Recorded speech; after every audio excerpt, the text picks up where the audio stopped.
If they're biting you, you know you've got 'em. This is one of countless colourful quotes from Steve Irwin, a nearly unparalleled ambassador for wildlife known across the globe simply as the Crocodile Hunter, a title it's hard to argue Irwin didn't earn and then some, with footage of the man himself manhandling crocodiles the length of cars abounding. But here's the thing. When the thing you're known for is wrestling 1,000 pounds of teeth and scales into submission with a smile and khaki shorts, people tend to want to know more about that than the specifics of your life and how you got there for some reason. But just how did adorable baby Steve Irwin go from a typical human to one who spent his days diving from perfectly safe boats into croc-infested waters? Well, I'm glad you asked, because today we're going to be covering the heartwarming story of the life of Steve Irwin. Just before we get back to Simon discussing the amazing life of one of the coolest humans to ever human, if you're serious about your business, side hustle, or creative project, you need a website that actually works for you. Not just something that looks great, but something that helps you grow, attracts the right audience, and makes you money. Enter today's sponsor, Squarespace. Squarespace is built for anyone who wants a professional, feature-rich online presence without needing to be a tech genius or designer.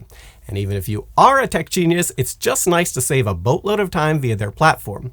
As someone who has a BS and MS in computer science, a service like this still would have been so amazing back when I started Today I Found Out about 15 years ago as a website, spending forever getting it up and working, including a whole lot of custom coding, server setup, and playing whack-a-mole after, with things like adjusting to search engine trends, at one point a random bug that took the website down for about a week before I figured it out, as well as other random outages requiring me to stop what I was doing and fix it right then. But with Squarespace, you don't have to do or worry about any of that. You start with a stunning, award-winning template, and if you want something even more unique, their Blueprint AI can create a custom site tailored to your brand, style, and goals. No blank pages, no overthinking, just a polished, professional website in minutes. And because a great website isn't much use if no one can find it, Squarespace takes care of search engine optimization for you. From meta descriptions, page structure, to an auto-generated sitemap, it's all handled for you. Whether you're promoting a new product, booking clients, or updating customers, you can do it all from one place without juggling different platforms. It's everything you need to grow, all in one powerful, easy-to-use platform. So don't just put your business out there, make it thrive. Head to squarespace.com/brainfood for a free trial, and when you're ready to launch, use offer code BRAINFOOD to save 10% off your first purchase of a website or domain. Now let's get back to Simon and the amazing life of the Crocodile Hunter, Steve Irwin. To begin with, it should be noted that by all accounts, the man we saw on TV excitedly placing deadly snakes on his head was Steve Irwin, whether the cameras were rolling or not. In every interview that we could find with a family member, co-worker, or employee where they discussed such things, they all confirmed that Irwin was just like that all of the time. Much like two other of the legends of the TV world in Mr. Rogers and Bob Ross, what you saw on camera was who they were. In Irwin's case, however, his persona was not always universally well received, notably in Irwin's native Australia, where some critics of his personality and antics sometimes described him as a walking caricature of Australian stereotypes. Something Irwin himself was well aware of and largely brushed off, stating in a 2003 documentary, "They're looking at me as this very popular wildlife warrior Australian bloke. And yet, back here in my own country, some people find me a little bit embarrassing. They kind of cringe, because I'm coming out with a crikey, and look at this beauty. Is it a cultural cringe? Is it that they actually see a little bit of themselves when they see me, and they find that a little bit embarrassing?" A quote that's kind of sad to read when you realize the main thing Irwin was being criticized for is being unapologetically himself whilst showing a genuine enthusiasm and appreciation for Australia's endemic wildlife and people. This is not too dissimilar from the legend that is actor Danny Trejo's response when a reporter leveled similar criticism against him. Trejo states, "I remember the first time anyone interviewed me. It was this young Chicana out of college, real into La Raza. Danny, don't you feel you're being stereotyped? You're always playing the mean Chicano dude with tattoos." So I lifted up my shirt and said, "What are you talking about? I am the mean Chicano dude with tattoos." But going back to Irwin, his father, Robert Eric Irwin, is a renowned lizard expert or herpetologist as well as a conservationist, while his mother, Lynn Hickinson, who passed away in 2000, was a nurse. Now, from that description, you'd think Steve Irwin's infectious love of all creatures great and small would be the result of his father's influence. But according to the man himself, his appreciation for wildlife and desire to see it protected and cared for actually originally came from his mother, who Irwin would frequently refer to simply as the Mother Teresa of wildlife rehabilitation in interviews. This shared love of animals and a desire to care for them often saw a younger Irwin being late for school, with classmates and teachers later recalling that it wasn't too uncommon for Irwin to roll into class an hour after the bell rang, citing concern for an injured lizard or snake that he didn't want to leave by the side of the road. Speaking of school, Irwin had no formal education in anything related to animal care or herpetology, learning basically everything he knew about wildlife from first-hand experience, of which he had a lifetime of. Irwin summed up his education as simply being excited about something, and as for his teaching, simply having the desire to share that excitement with others. But we're getting ahead of ourselves. Let's go back to being raised with crocodiles. In the early 1970s, Irwin's family moved from the suburbs of Melbourne, where he was born in 1962 and where his father had worked as, of all things, a plumber, to Queensland, where he, along with his wife, founded the Beerwah Reptile Park. Initially, the Irwins, which consisted of Bob, Lynn, Steve, and Steve's siblings, Joy and Mandy, lived in an RV, but Bob soon used his plumbing and construction skills to build the family a shed to poop in and later a house to call home. During this time, Steve was educated on all things crocodile, helping his mother care for sick animals and his father wrangle ones that were causing trouble. For anyone curious, trouble could be anything from encroaching on private land to trying to eat people. And that begs the question, why was a small child helping their father relocate potentially man-eating crocodiles in the first place? Well, to help the government, of course. You see, when Bob Irwin set up the Beerwah Reptile Park, one of the stated goals was to assist with the protection of Australia's wildlife by relocating problem animals on behalf of the government or private individuals who would have otherwise killed them. For the most part, this involved simply moving the animals far away from humans, but in cases where the animal was injured or posed a significant risk to others, it would be relocated to the Beerwah Reptile Park for its own protection and then used as an educational tool, in essence becoming an ambassador for its species rather than a pair of shoes or a handbag. As a child, Irwin would assist his father in this, by his own admission, stating he wrestled his first croc at 9 years old. Clearly a late bloomer. In this case, he popped his crocodile cherry by leaping directly onto its back from a dinghy and then dragging it out of the water, a technique he would refine over the years and would become his trademark move. As to this, in the many interviews Irwin gave about the topic, his general technique for ensuring optimum crocodile capture and minimum being turned into crocodile poo was more or less as follows. The first step is sizing up the crocodile, a difficult task considering in many situations the crocodile will be submerged beyond full visibility. Fortunately for Irwin, there's apparently a fairly simple way to tell how big a crocodile is, shining a torch directly in its eyes, which will result in a telltale glint that a seasoned expert like Irwin could use to roughly gauge the size of the entire animal. We'll just have to take his word on that.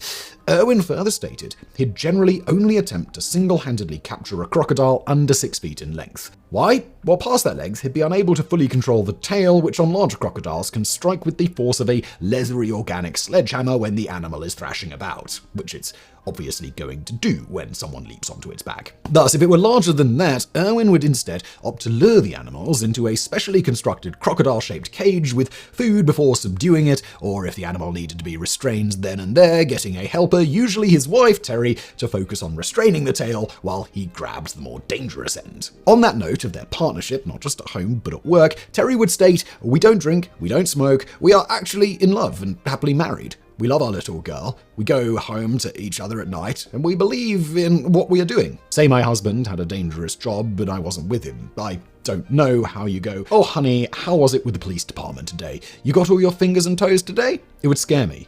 I'd have to become a police officer and work with him.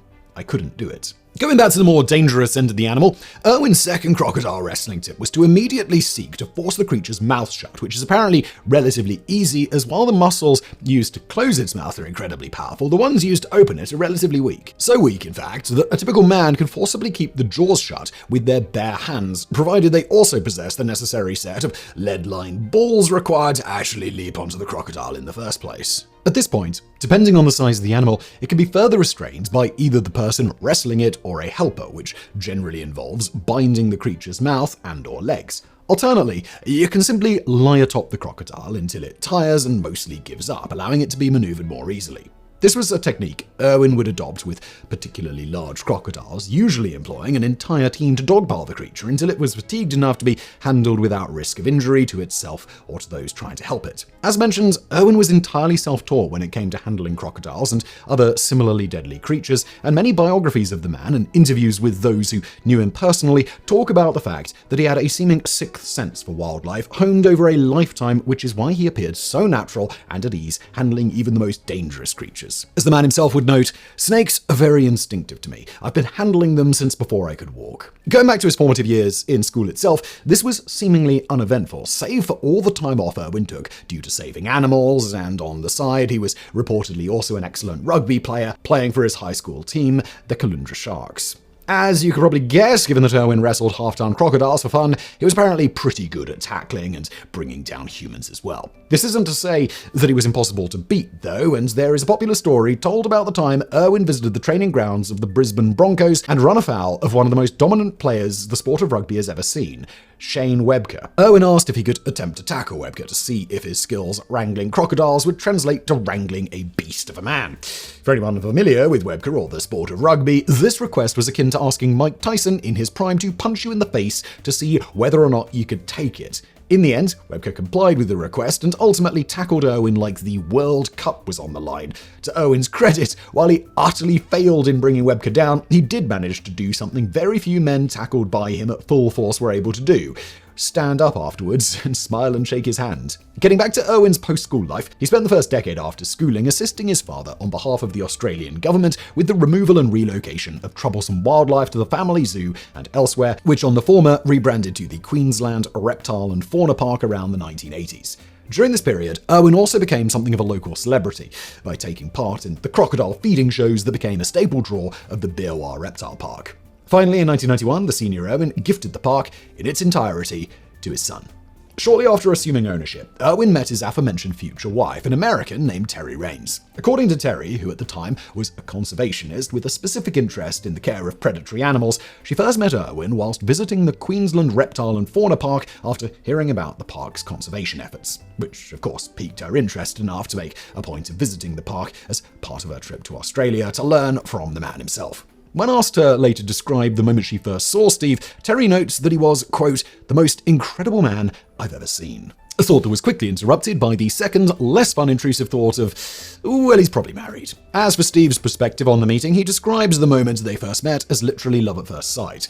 At the time, he was feeding a half-ton crocodile called Agro, as you do, because, oh yes, the pair met whilst Irwin was in the middle of a scheduled crocodile feeding show. But he claims he was so taken with Terry that he briefly forgot about the near 15-foot crocodile trying to eat him. He thus quickly wrapped up the show and approached Terry, who'd waited around afterwards to introduce herself, at which point a park employee took a photo of the pair. As Terry would recount in an episode of the Crocodile Hunter, this photo became one of her most treasured possessions, as it quite literally captured the moment they first met. And it just gets more adorable from there. For the rest of the story, we turn to Terry's autobiography, in which she explains that while their first meeting was where the spark between them was created, she was unsure if their attraction was mutual. A few days later, Irwin invited her to return and see some of his team's conservation work firsthand. Smooth. During the second meeting, Terry tried to surreptitiously figure out whether Irwin was in a relationship, first by trying to spot a wedding ring, which Irwin didn't wear, something she didn't think was concrete proof because she presumed, quite accurately, we might add, that a man in his line of work likely wouldn't wear jewelry as it would pose a potential risk to any animal he handled. When the pair later married, neither wore a wedding band for this exact reason. Following this, Terry tried asking pointed questions about Steve's life, which he happily answered, and revealed a whole host of things, like the fact that he literally lived at the park and had been caring for animals his entire life. Finally, Irwin, seemingly picking up what she was putting down, answered her unspoken question without prompting by excitedly jumping to his feet during the conversation and asking if she'd like to meet his girlfriend. Terry feigned enthusiasm and told Irwin she'd love to. It was then that he stood up and called for his girlfriend, Sue, his pet dog, who bounded toward him and leapt into his arms. Double smooth. According to Terry, this is the exact moment she fell in love with Irwin. According to Steve, for him it was when he first laid eyes on her. What followed was a whirlwind romance where Irwin laid on the Australian charm as thick as he could spread it, first taking Terry to an all-you-can-eat seafood buffet and tricking her into thinking he could smell when ducks were close by. Supposedly an old bushman's trick right out of Crocodile Dundee that involves telling an attractive lady you can somehow sense that an animal is nearby and then revealing the location of said animal to the astounded and presumably very impressed woman. Irwin would later admit to Terry that he couldn't actually smell ducks at all and that the restaurant he'd taken her to was near a duck pond that he'd played at as a child. Needless to say, in the face of this beast of a man with a heart of gold and moves that make even the most hetero of males want to have his babies, Terry didn't stand a chance, and Steve was by all accounts just as impressed with his new counterpart. The pair were engaged within 4 months of meeting and later married in Terry's home state of Oregon before returning to Australia. One noteworthy thing about Irwin's marriage is that it is one of the few times in his entire clothed adult life that he didn't wear his trademark khakis, opting to wear a tuxedo instead. In search of other instances where he wore literally anything else because we're nerdy like that and not because our team of authors totally have a thing for Irwin, resulting in the necessity for a pact to clear each other's search histories in the event of our deaths, it was for science, no other reason. In any event, we scoured more hours of Steve Irwin's footage than some might say was warranted, and we could find only a single other instance where he's not wearing those khakis. A 2005 interview with Conan O'Brien in which he wore jeans, which was immediately picked up on by the host, who notes how weird it is to see Irwin in something other than shorts. For anyone curious, the reason Irwin was wearing jeans instead of his trademark shorts is because he was in the middle of filming a show where animals underwent surgery and the vets forbade him from wearing anything short for hygienic reasons. Besides that instance, his wedding and a handful of appearances where wearing shorts simply wouldn't have been safe, like trips to the Arctic and desert where Irwin absolutely had to cover up to protect the elements from the glorious sight of his khaki lower half, he always wore his trademark shorts. Hell, we even found footage of Irwin surfing in his khakis, which is incredible for both that and the fact that midway through hanging 10, he spotted a sea snake in the water and immediately stopped what he was doing to put it on his head. As you do.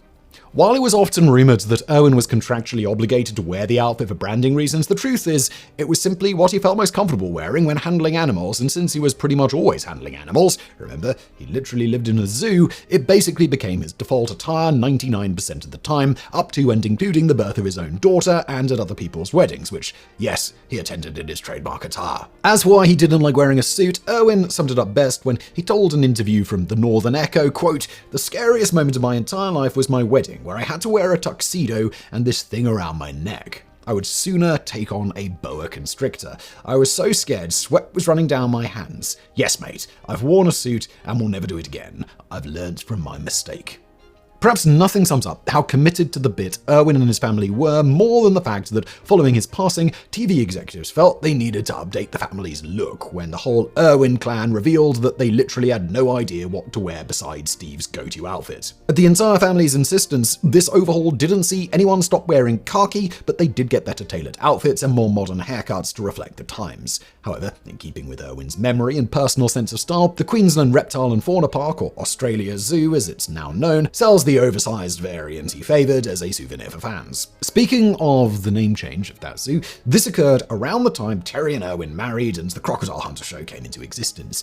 Proving they were a match made in heaven, after marrying in 1992, the pair opted to, instead of going on a honeymoon, travel Australia rescuing crocodiles, filming the whole thing for posterity, and with the hopes of turning it into a documentary to raise awareness for their conservation efforts. This footage was ultimately edited into a documentary for Australian TV by a guy called John Stainton. While this documentary was warmly received, it didn't really receive much international recognition. However, Stainton was convinced that Irwin could be a star if the right people saw what he was up to, frequently traveling with a beat-up VHS tape of Irwin's antics that he'd show to anyone and everyone who'd listen, usually telling them that it featured, quote, footage of this crazy guy in Australia who goes out and captures crocodiles and relocates them. He's been making these home videos, and I think it would be a good show. As a reminder, the tape Stainton was talking about was Irwin's honeymoon. In any event, a copy of this tape eventually caught the eye of the Discovery Network executives in 1996, around the time that they were toying with the idea of launching an entirely new channel that revolves solely around animal-themed programming, Animal Planet. To test out whether Irwin would be a good fit for a show of his own, Discovery sent a small team of cameramen to Australia to basically just follow him around during his day-to-day life and see what they could capture, as well as to size up the man himself. According to most everyone who took part in this test, it was clear that Irwin was born to be in front of the camera, and his natural charisma and genuineness that had won over the heart of his wife was immediately evident to all. As for what they shot, the nature of Irwin's work resulted in such a wide variety of footage that some of it ended up being used seasons later, and a large amount was directly the result of Irwin just being himself. For example, there's a now iconic moment in the Crocodile Hunter where Irwin tells his crew to stop the car because there's a big-ass snake by the side of the road. While many assumed this moment was scripted in some way, according to camera operator Steve Elkins, the whole thing was entirely spontaneous. Irwin really did just happen to spot a cool snake by the side of the road and told the crew to pull over to make sure that it was okay. Something, as discussed, he'd been doing since his schoolboy days. It was also around this time that Irwin created some of his earliest die-hard fans and began to forge the legend of his impossibly massive cast-iron balls that could only be contained in his magical khakis. For instance, another story recounted by Elkin was when he was getting B-roll of a rescued mountain lion and the creature suddenly lunged at Elkin to attack. Before he could react, in a flash, Irwin had placed himself between Elkin and the lion. Irwin then stared down the creature until it backed away. Elkin would later recount, Irwin simply muttered after, "I can't let you get hurt." As you might imagine, when the camera crew went back to Discovery, they were enthusiastic and didn't really have anything bad that they could say about this effortlessly badass human who at various points had done things like scaring off a black bear through sheer intimidation, or at one point dove into the water filled with cottonmouth snakes holding a camera after the cameraman tasked with the job admitted to being too scared to do it. Discovery were suitably impressed by these stories and the footage shot, editing it together with a bunch of footage they'd shot of the recently renamed Australia Zoo and the Irwin's own honeymoon footage to create what is now known as the Crocodile Hunter. The show was an immediate hit, catapulting Irwin to international superstardom, which he was always humble about, expressing in interviews that his only goal was simply to raise awareness about wildlife and its conservation. This isn't to say that Irwin didn't profit from the show or his countless TV appearances, and of course, his big screen debut in the Crocodile Hunter Collision Course, with Irwin having an estimated net worth of about $10 million at the time of his death, although noteworthy, much of that was tied up in real estate, and in particular, the Australia Zoo, which was also, remember, where he also lived and owned outright after being gifted it by his father in the 90s. Despite a rather sizable net worth, Irwin enjoyed few of the trappings of wealth you'd associate with a massive internationally recognized star. To quote the man himself, "I don't need a Ferrari, or a Rolex, or a gold-plated dunny seatmate. I live in a 3-bedroom brick home that I've always lived in. Every cent we earn from the Crocodile Hunter goes straight into conservation." Irwin's commitment to this ethos was such that even the massive fees he could command for appearances and cameos in other projects were generally donated to either a charity of his choosing or funneled directly back into Australia Zoo to fund it and its various conservation efforts. For example, Irwin is known to have licensed his image to the Australian government for use on posters to raise awareness about the country's quarantine procedures, with all funds for this going to various animal-related causes. The same is true for other commercial endeavors Irwin took part in. As a brief aside, one of the more obscure fundraising efforts Irwin hoped to take part in was a charity fistfight against another celebrity. You see, Irwin was a big fan of combat sports, to the point that his personal bodyguard for many years, yes, the man who wrestled crocodiles had a bodyguard for some reason, Carl Noak, was hired purely because he had a background in martial arts and Irwin wanted someone to teach him. And who better than the man he was literally paying to follow him around all day. In any event, according to Noak, Irwin was a natural at fighting, and eventually he was hired to be Irwin's full-time trainer rather than his bodyguard, when it became evident that the man who suplexed half-ton crocodiles for a living and was otherwise beloved by most humans probably didn't need help defending himself. During this period, Irwin repeatedly pitched the idea of a celebrity MMA match to producers and television execs that he could bend the ear of, with all the proceeds going to charity. However, the idea was shot down every time as they were worried Irwin would get hurt. Remember, these same executives were paying him to take part in a show where he routinely put deadly snakes on his head.